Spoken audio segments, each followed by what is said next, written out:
레위계통의 제사 직분으로 말미암아 온전함을 얻을 수 있었으면 백성이 그 아래에서 율법을 받았으니 어찌하여 아론의 반차를 따르지 않고 멜기세덱의 반차를 따르는 다른 한 제사장을 세울 필요가 있느냐?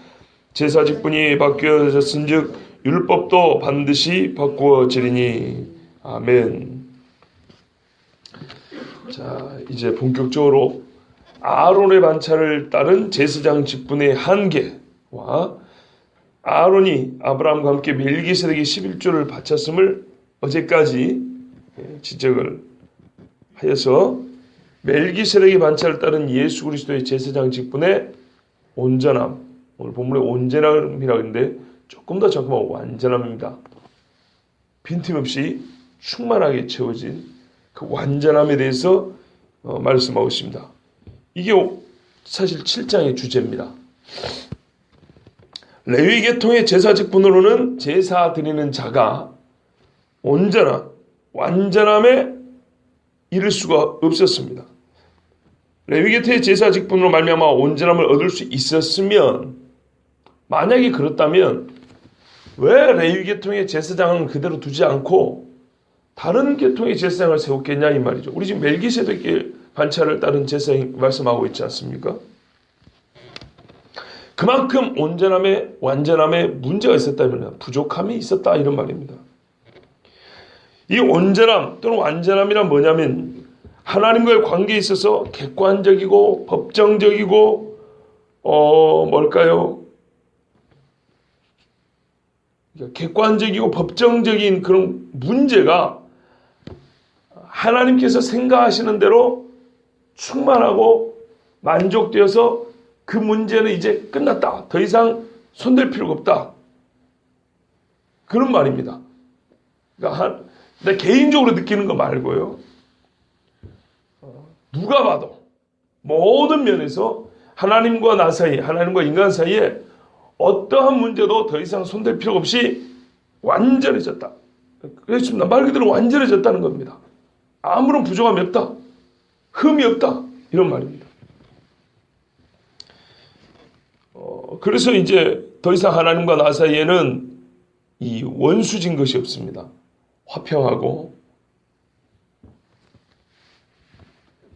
연합되고 네가 내 안에 내가 하나님 안에 이런 말씀으로 연합되어 있는 그런 관계를 완전하다 그럽니다. 레위계통의 제사장으로는 절대로 이런 일은 일어날 수가 없었다 그런 뜻입니다. 실제로 우리가 레위 계통이죠. 그러니까 아론과 그의 자녀들이 제사장 위임식을 받을 때 무슨 일이 먼저 있었는지 보면은 이거 너무나 당연한 이야기입니다. 레위기 10장 14절에서 36절을 보면 우리가 예전에 레위기 강의 때 들으셨지만 제사장이 될 사람들이 먼저 자기 죄를 속죄해야 합니다.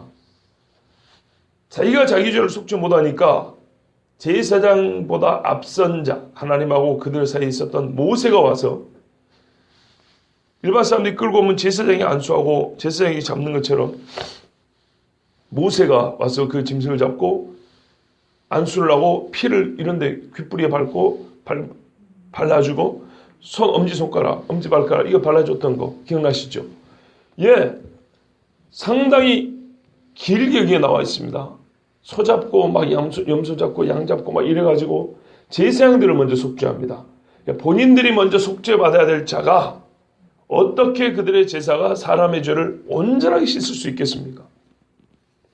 우리 보는 히브리서에도 10장에 가면은 이는 황소와 염소의 피가 너희 죄를 없이 하지 못함이라고 명백하게 못 박아놨어요. 절대로 구약의 제사는 죄를 속하지 못한다 그랬습니다. 제물의 효력, 제사장 아론의 반차를 따르는 제사장이 바친 제물의 효력이 불완전하다고 성경은 그렇게 선언합니다.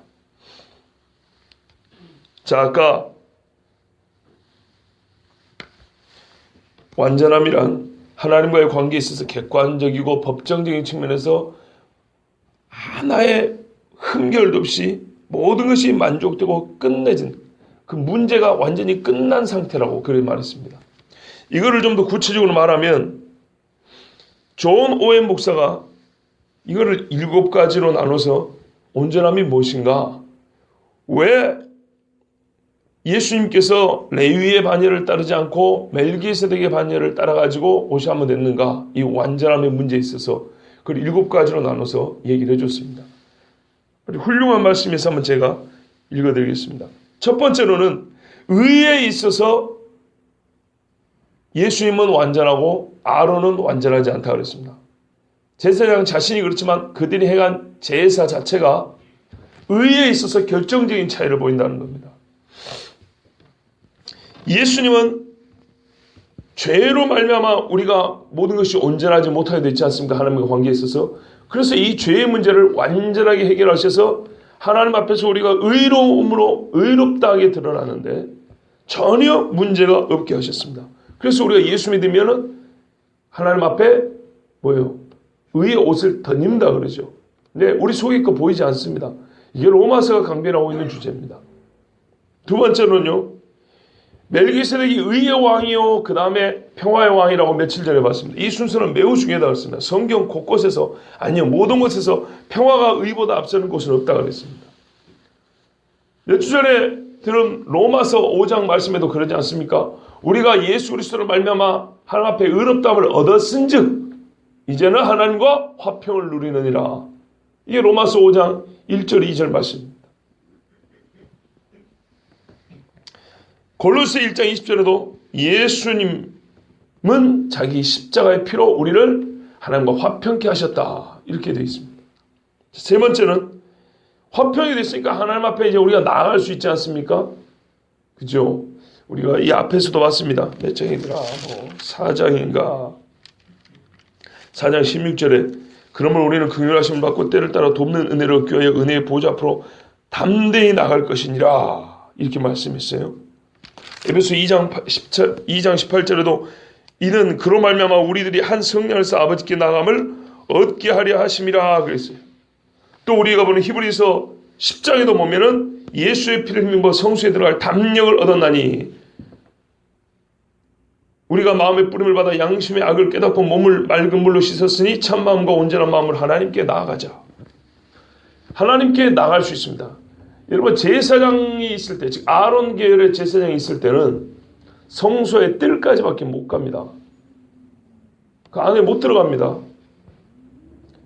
아무리 제사를 잘 드려도 황소를 1000마리 10,000마리 갖다 바쳐도 제사장이 서는 그 번제가 있는 그 뜰까지는 못 갑니다. 문 안으로 못 들어간다고요. 예루살렘 성전에 있어서도 이방인의 뜰이 있고요.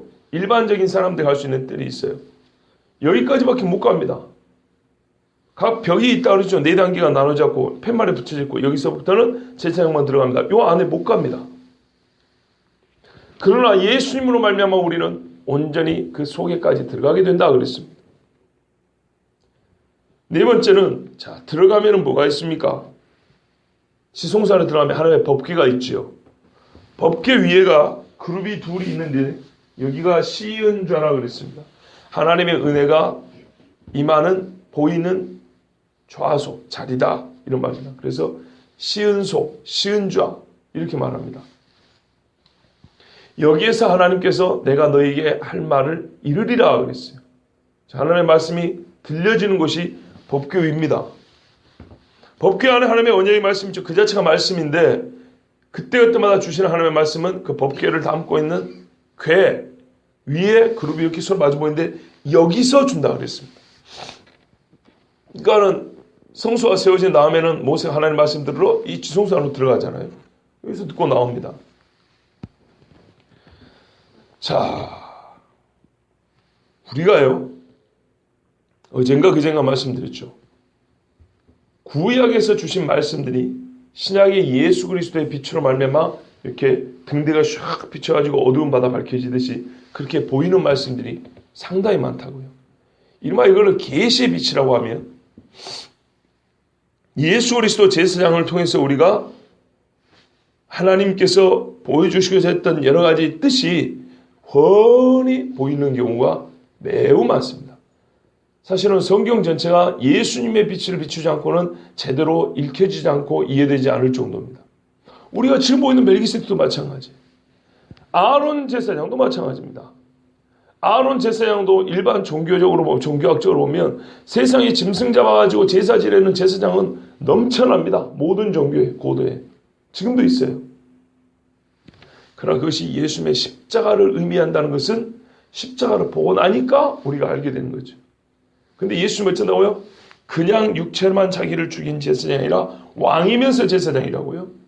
이 두 가지가 같이 있습니다. 그래서 왕이면서 제사장인 것은, 즉 제사장으로서 희생할 뿐만 아니라 영광과 존귀를 얻는 것은 멜기세덱까지 가야 알 수 있는 겁니다. 그런데 아무리 구약에 멜기세덱이 있고 아론이 있었어도 예수님 오시지 않았다면 이분들은 그냥 당대를 살았던 이름 있는 제사장으로 끝나는 거예요. 근데 예수님 오시고 나니까 이게 확 비춰지잖아요. 계시의 빛이. 또 뒤로도 보세요. 장래 될 일에 대하여 예수님이 아니고서는 이해되지 않는 일이 너무 많습니다. 여러분, 주일날 제가 지금 준비하고 있는 건 2번에 걸쳐서 네피림 설교를 할 겁니다. 근데 제가 이번에 말씀 준비하면서 깨닫는 거는 제가 창세기 강의할 때 잘못 설교했구나. 그리고 작년 봄에 이 앞전 교회, 우리 교회 오기 직전에 한 2달 전인가 2달 반 전에 있던 교회에서 네피림 안에 설교를 했어요. 한 청년이 물어보길래 부지런히 준비를 하고 설교했는데 애쓰고 설교한 거를 뒤집어야 할 판이 됐어요. 갑자기 주일날 막 감동이 막 오더니, 그리고 며칠 동안 이 연구를 해보는데 내가 잘못 설교했구나라는 것을 확인하게 됐어요. 그래서 저나 여러분에게 얼마나 큰 복이고 다행인지 모릅니다. 그런데요, 감당하기 어려운 이야기들이 덜어 있을 거예요. 그래서 기도로 준비하시기 바랍니다. 제 자신부터가 상당히 충격적인 이야기들이 많은데 이거는 사실들입니다. 사실들. 그러니까 여러분, 보통 영화 광고에서 그러죠. 당신이 무엇을 상상하든 그 이상이 펼쳐질 것이다 그러는데 진짜로 여러분 생각지도 못했던 정말 입이 쩍 벌어질 일들이 있을 겁니다. 그러니까 기도로 준비하시기 바라고요. 단순히 신기한 것을 전하는 것은 설교가 아니죠. 하나님의 말씀에 따른 건데 제가 했던 설교를 180도 뒤집을 정도로 이렇게 지금 그렇게 많은 이렇게 변화가 있었다는 것은 분명한 증거가 있고 또 많은 기도가 필요하다는, 그러니까 준비하는 기도가 필요하다는 의미입니다. 계시의 빛이 예수 그리스도 장래일에 관해서도 예수님은 계시의 빛을 비춰주시는데 이게 예수 그리스도의 온전함입니다. 그게 5번째입니다. 계시의 빛을 비추시고 또 장래에 관하여도 열어주신다는 것. 이게 존 오웬 목사가 말한 완전함입니다. 근데 복음으로 그랬어요. 복음으로 디모데후서 1장 10절에 하나님은 복음으로써 썩지 아니할 것을 드러내셨다 이렇게 되어 있어요. 복음으로써 장래 썩지 아니할 우리의 부활과 관련된 재림과 관련된 일을 드러내셨다 그랬어요. 6번째는 기쁨에 있어서 완전하다 그랬습니다. 로마서 14장 17절에 하나님의 나라는 성령에서 의와 평강과 희락이라고 했어요. 아까 의가 먼저 있고 그 다음에 평강이 있다 그랬죠. 그 다음에 빠지면 안 되는 게 희락이 있어요. 예수님 삶 즐거워요. 우리가 환난 중에도 즐거워하나니 이런 환난에 인내는 인내는 연단은 연단은 소망을 낳는 줄 알미니라 그랬어요. 이걸 모른다면 즐거워할 수 없는데 그걸 알기 때문에 즐겁다 그랬습니다. 성령 안에서 그랬죠. 성령은 예수님이 승천하신 후에 내려오신 거죠. 그러니까 예수님이 희락에 있어서도 완전하신 분. 마지막 7번째는 자랑할 것에 있어서도 온전하다 이랬어요. 주 안에서 자랑하라는 말을 이미 구약성경에서 줬어요. 구약성경에서. 그리고 바울이 내가 예수 그리스도의 십자가에는 결코 자랑할 것이 없다 그랬어요. 자랑할 것이 없다. 나머지는 예수님하고 비하면 어떻게 돼요? 반대되거나 부족하다는 거죠. 예수님 안에 와야 자랑할 만하다. 즉 나로 말미암은 것은 그 어떤 것도 자랑할 것이 없다. 육체로 말미암은 것은 자랑할 게 하나도 없다. 이거는 아론의 제사에 있어서는 우리가 하나님과 사람 앞에 자랑할 것이 없는 겁니다. 죄가 완전히 사해지지도 않는데 뭘 자랑하겠습니까? 그 예수 안에서 자랑을 합니다. 예수 안에서 내가 이렇게 의롭게 되었다고 내가 의인하고 자랑한 게 아니고 나를 그렇게 의롭게 해주신 예수님을 자랑한다 이 말입니다. 아론은 자랑할 게 없어요.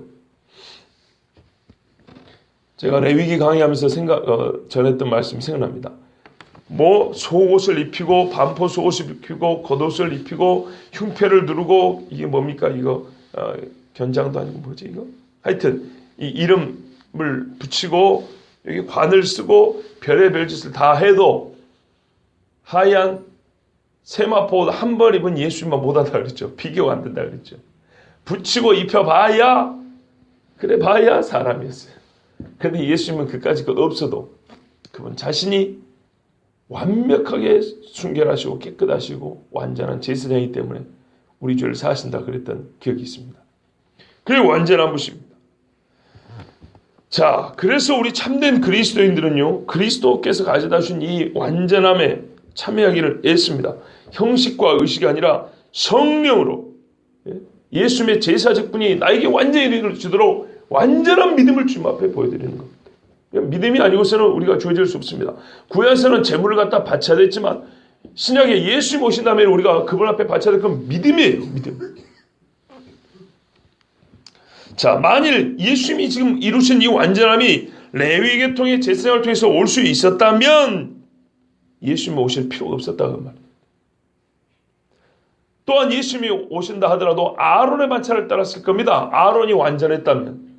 그런데 완전하지 않았기 때문에 예수님은 아론의 반차를 따르지 않은 또 다른 계통을 따라서 오셨다는 겁니다. 이거 우리가 알죠? 누굽니까? 멜기세덱. 예.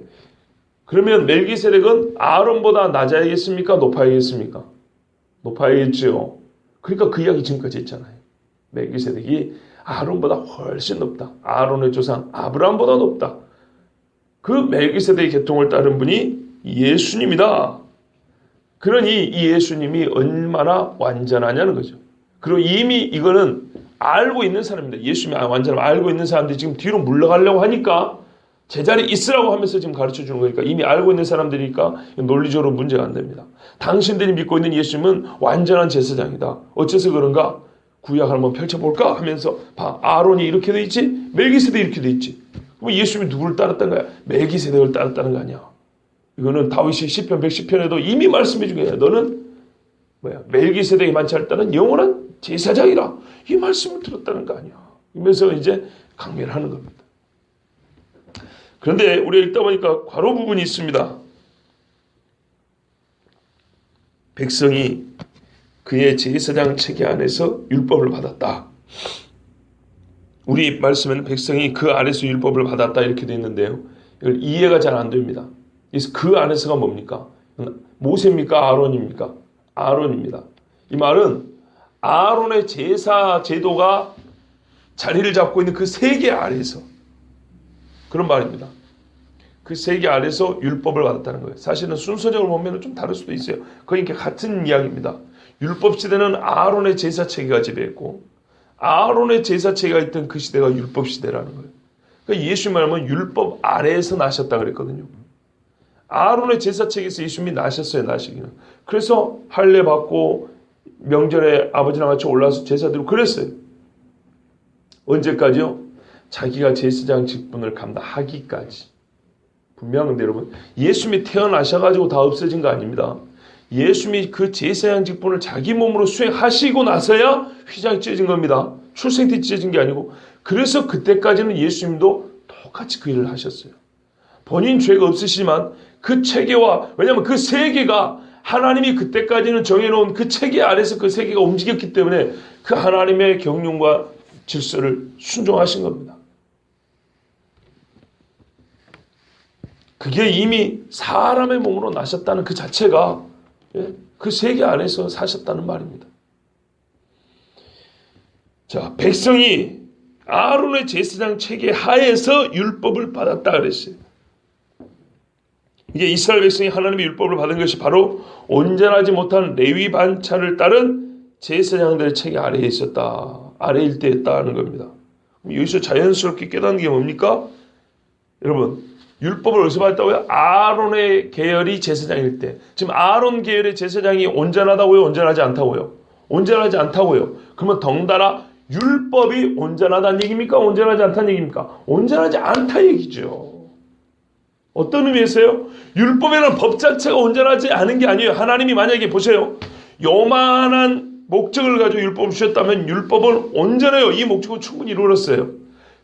아시겠죠? 근데 요만한 목적은 온전히 이루었는데 요만한 목적 자체는 이만한 목적에 비하면 온전하지가 않죠. 그렇죠? 예수님이 이루신 아까 그 7가지 온전함에 비하면 율법은 온전하지 않아요. 온전한 기쁨을 주지 못했고요. 하나님 앞에 온전하게 나아가지 못하겠고요. 죄사함도 온전히 주지 못했어요. 근데 애시당초 그렇게 온전함을 주려고 한 게 율법의 목적이 아니에요. 이해되시죠?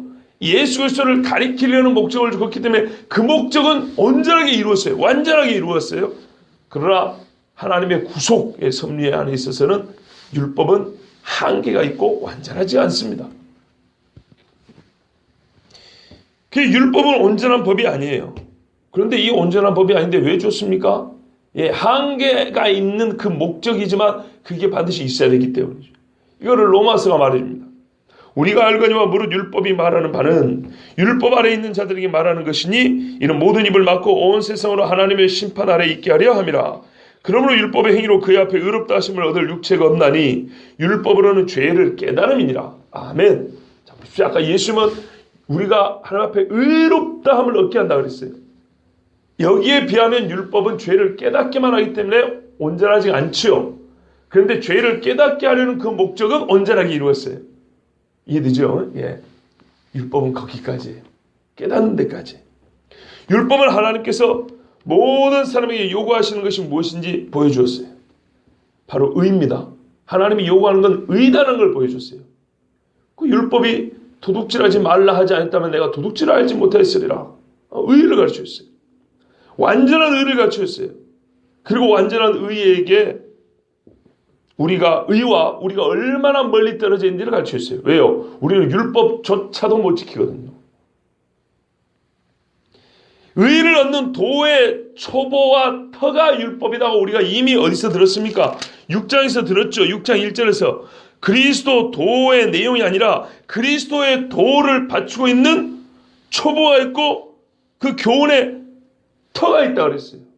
이 구약성 아닙니까? 율법 세계입니다. 그러니까는 터로서는 완전하지만 터가 건물은 아니잖아요. 그렇죠? 예. 이 초보와 터에 불과한 율법조차도 우리는 못 지킵니다. 율법은 의롭다함을 얻을 육체가 하나도 없습니다. 그래서 우리가 얼마나 하나님의 의와 멀리 떨어져 있는 인간인가. 철저하게 분리되어 있구나. 그렇다면 우리가 하나님 앞에 연합할 수 있는 이유와 뭐랄까요? 근거는 나도 아니고 율법도 아니고 오직 하나님의 은혜밖에 없는데 감사하게도 하나님께서는 처음부터 여자의 후손이라는 은혜를 허락해 주신 거예요. 그래서 예수님께서 하신 말씀이 이 율법이 나를 가르쳐 준다고 했어요. 지시해 준다고. 하나님 아들 예수 그리스도의 대속으로만 의를 얻을 수 있음을 가르쳐 보여주셨습니다. 그것은 무엇인가가 해줘야 돼요. 이렇게 손가락질을 해줘야 된다고 지시를. 율법이 그 일을 해준 거예요. 그러니까 예수님이 모세의 글에 나를 가리켜 기록한 것이 다 이루어져야 하리라 그랬습니다. 자, 그래서 이 과로가 들어있는 겁니다. 예. 율법도 아론의 제사 체계하고 함께 주어진 것이기 때문에 이게 서로 끊어질 수가 없다는 거예요.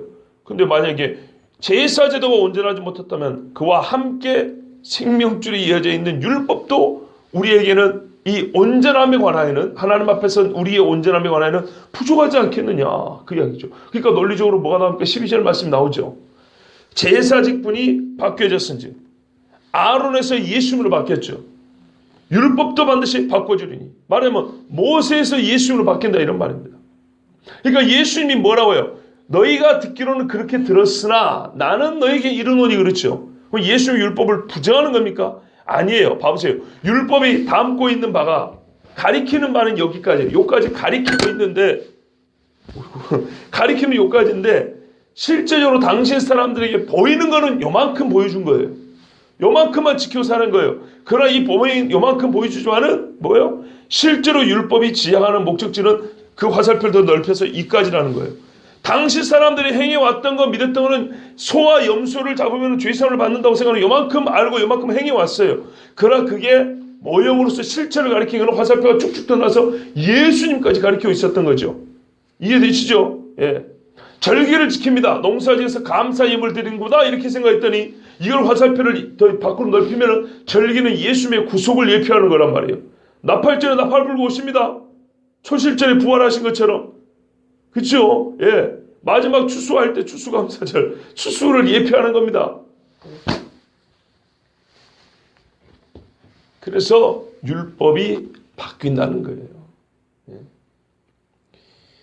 자, 하나님의 아들이 와서 율법과 제사 체계가 둘 다 옛것이 패하고 새것으로 대체되었습니다.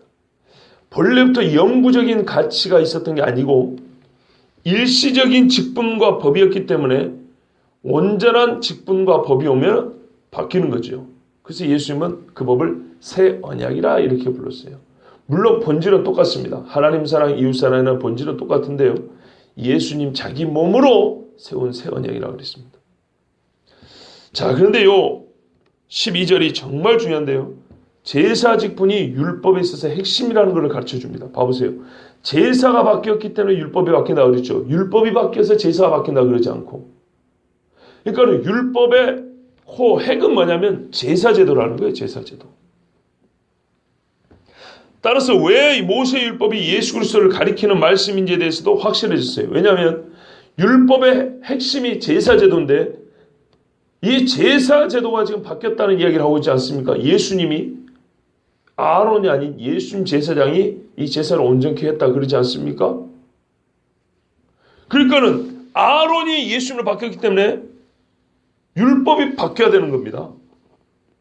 제사제도가 율법의 핵심인데 핵이 바뀌었기 때문에 그걸 감싸오는 것도 바뀐다 이런 말입니다.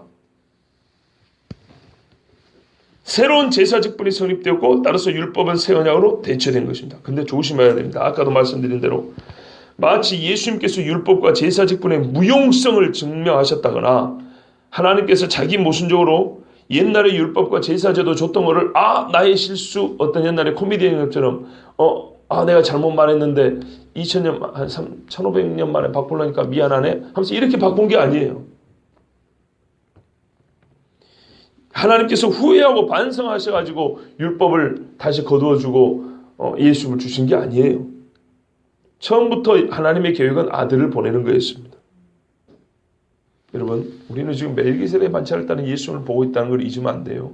율법 전에 멜기세덱 이야기하고 있습니다. 그죠? 그러니까 이 율법은 실수로 준 게 아니라 이 말입니다. 의도가 있어요. 멜기세덱의 반차를 따른 예수님을 주실 건데 이 예수님을 온전히 알고 그분의 가치를 알기 위해서는 잠시 타락해져가고 있는 이 약속도 잊어져가고 있는 인간들에게 모형과 예표를 줄 필요가 있었다는 겁니다. 율법과 제사장이라는 아론 제사장이라는 것은 모형과 원형, 그림자와 실체는 온전함에 있어서 차이가 있습니다. 부분과 전체, 부족함과 충만함, 유한성과 무한성에 있어서 차이가 납니다. 하지만 둘은 영적인 성격상 연속성이 있습니다. 아론이 짐승을 바쳤다면 예수는 자기 몸을 바치죠. 희생제물이 있어야 된다는 연속성이 있습니다.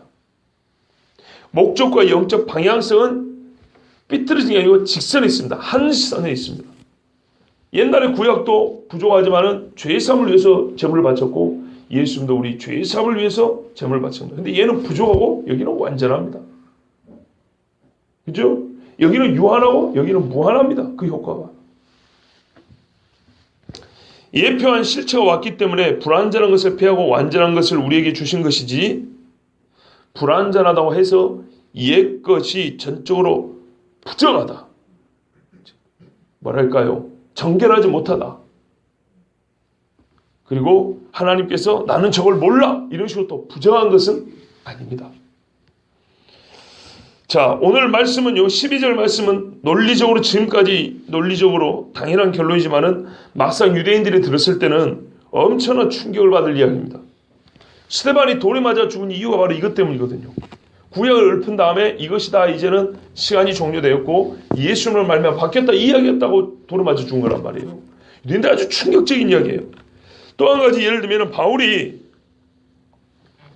자기가 체포될 건 알면서도 예루살렘으로 돌아오죠. 마지막에 사도행전 20장 21장에 그때 이 예루살렘 교회 수장이었고 예루살렘 교회 회의의 의장이었던 예수님의 동생 야고보가 바울을 만나가지고 주의를 줍니다. 그 이야기 한번 들어보세요. 그들이 듣고 이게 바울의 선교복음을 듣고 하나님께 영광을 돌렸어요. 그런 다음에 야고보가 이런 말을 합니다. 바울더러 이르되 형제여 그대도 보는 바에 유대인 중에 믿는 자 수만 명이 있으니 예루살렘에 이미 믿는 자가 수만 명이 있었답니다. 당시에 로마의 인구가 10만 명이 될까 말까 할 정도의 시대입니다. 그럼 예루살렘도 엄청나게 큰 동네라는 게 아시겠죠? 다 율법의 열성을 가진 자라. 자, 잘 들어보세요. 믿는 자 수만 명 있는데 이 믿는 자가 뭐의 열성이 있다고요? 율법의 열성이 있대요. 자, 이 문제의 모순과 어떤 충돌이 없이 그렇게 신앙생활 잘했을까요? 갈등을 가지고 있었겠죠. 그렇지 않겠습니까? 잘 보세요. 믿는 자 수만 명 있으니까 좋아라 했는데 다 율법의 열성을 가진 자라. 바울이 이제 긴장이 될 겁니다. 네가 이방에 있는 모든 유대인을 가르치되 모세를 배반하고 단어가 이거 심각합니다. 심상치 않아요. 모세를 배반하고 할례를 행하지 말고 또 관습을 지키지 말라 한담을 그들이 들었도다. 여러분 이거 기분 좋은 이야기입니까? 아니죠. 상당히 경고의 의미죠. 바울아 네 선교 보고 들어보니까 상당히 하나님께 감사하다고 영광을 돌렸어요. 그런데 어떻게 할까 조심해야겠는데 이 동네에 예수 믿는 사람들이 많이 있는데 그러니까 바울을 박수를 쳐줘야 되는데 또 조심해야 돼. 왜냐하면 네가 이방 땅에서 복음을 증거하면서 모세를 배반하러 가르쳤다고 지금 이 사람들 그렇게 알고 있다. 할례 정할 필요도 없고 유대인의 관습을 따를 필요도 없고 막 그렇게 설교했다고 이렇게 알고 있다 유대인들. 이게 틀린 말은 아니잖아요. 그죠?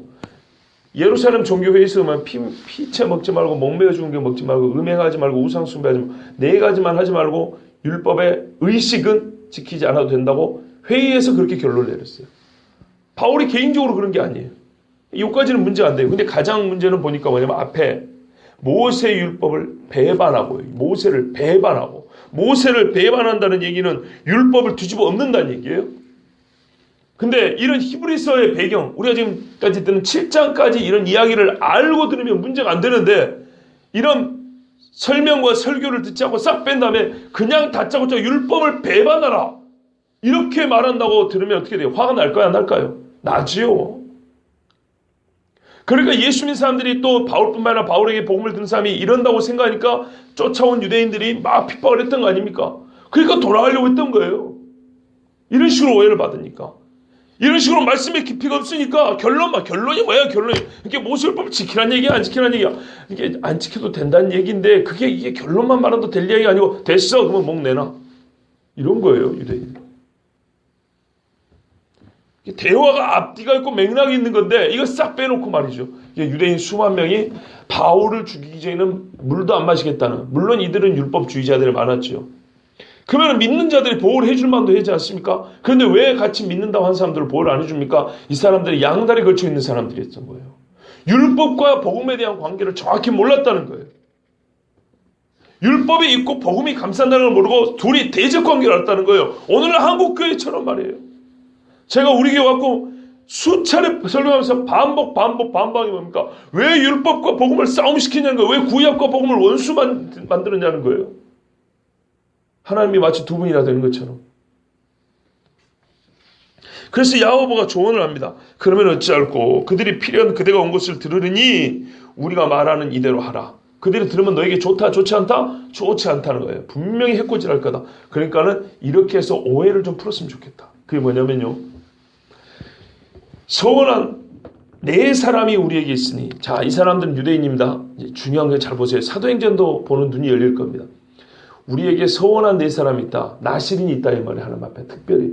나시린은 행동거지가 다르고 신체 이 머리도 안 자르고 하니까 보면 알아요. 아, 저 사람 하나님 앞에 일정 기간 동안 서운한 사람이구나. 평생 나시린이 있고 유한한 그 시간적인 범위가 정해진 몇십 년 혹은 뭐 5년 이런 나시린들이 있어요. 이런 나시린 4명이 있다는 거예요. 그들을 데리고 바로 요 나시린들을 데리고 결례를 행하고 이렇게 씻고 그들을 위하여 비용을 내어 머리를 깎게 하라. 자, 나시린 때는 머리를 안 깎죠. 기간이 다 하면 이제 이발을 합니다. 끝났다 이 말이에요. 그런데 이제 그거 할 때는 씻고 가는 거예요. 그 비용을 바울 네가 좀 내라. 그럼 보는 사람은 어떨까요? 아, 이 나시린이 이거 구약의 제도인데 이 나시린들을 돕는 것을 볼 때 나시린이 결례를 행하고 마지막 이 마무리 나시린 그 의식에 마무리를 하는 자리에 바울이 있는 것을 보면 사람들이 저렇게까지 하는 사람이 설마 모세를 배반하라고 가르쳤겠어? 하고 적어도 이 정도의 오해는 불식시킬 수 있지 않겠냐 이런 말이에요. 그러면 모든 사람이 그대에 대하여 들은 것이 사실이 아니고 그대도 율법을 지켜 행하는 줄로 알 것이라. 율법의 세계에 갇혀 산다는 것이 아니고 배반하라고 가르친 게 아니다 이 말이에요. 그죠? 그 율법의 온전함 예수님이 율법을 온전하게 한 예수님이 성취하러 예수님이 우리에게 있다는 걸 가르치는 것이지 이거를 하나님을 배반하라고 가르친다는 게 아니죠. 주를 믿는 이방인에게는 우리가 우상의 제물과 피와 목매어 죽인 것과 음행을 피할 것을 계려고 편지하느니라. 이방인에게는 진짜 이렇게 가르쳤는데 본 유대인들에게는 이렇게까지 못 가르쳤던 거지.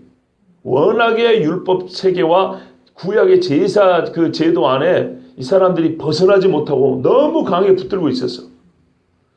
바울이 이 사람들을 데리고 이튿날 그들과 함께 결례를 행하고 성전에 들어가서 각 사람을 위하여 바로 그 4사람을 위해서 제사 드릴 때까지의 결례 기간이 만기된 것을 선고하니라. 증인으로서 그 옆에 같이 있었다 이 말이에요. 이래서 최소한의 오해를 벗겼다 이 말입니다. 여러분 이게 얼마나 어려운 거 봐보세요. 일평생 모형과 실체를 비교하면서 지금 실체는 예수님 왔다 완전히 예수님 왔다 말해도 기득권 옛날부터 같이 했던 관습 문화 내가 좋아하던 거 내 취향 내가 붙들고 있었던 거 이건 놓기가 얼마나 어려운 거 봐보세요. 유대인뿐만 아닙니까? 우리도 마찬가지예요.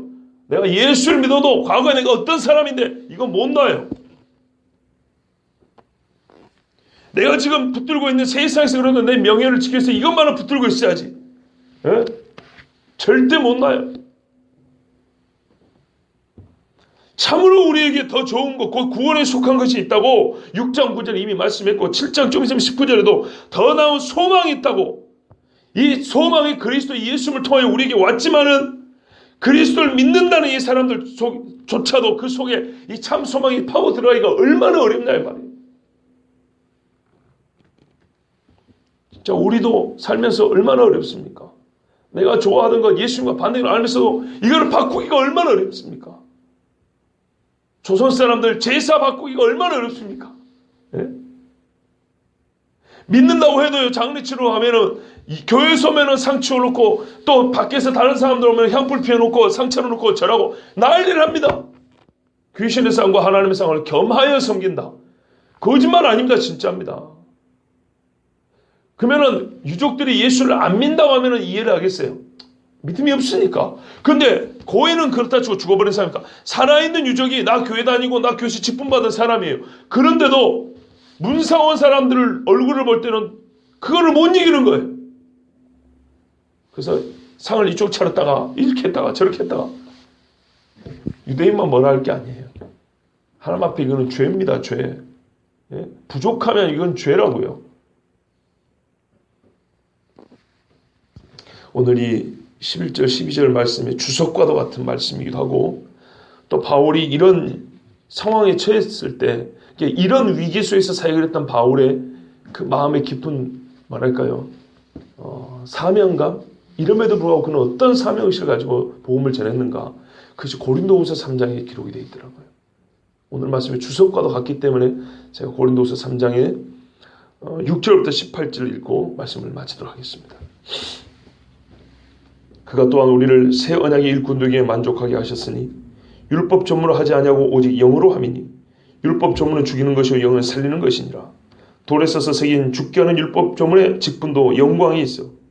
제사장 직분도요. 영광이 있어. 이스라엘 자손들은 모세의 얼굴에 없어질 영광 때문에도 그 얼굴을 주목하지 못하였거든. 하물며 영의 직분은 더욱 영광이 있지 아니하겠느냐. 정죄의 직분도 영광이 있은즉 의의 직분은 영광이 더욱 넘치리라. 영광되었던 것이 더 큰 영광으로 말미암아 이에 영광될 것이 없으나 없어질 것도 영광으로 말미암았은즉 길이 있을 것은 더욱 영광 가운데 있느니라. 지금 계속 비교하고 있죠.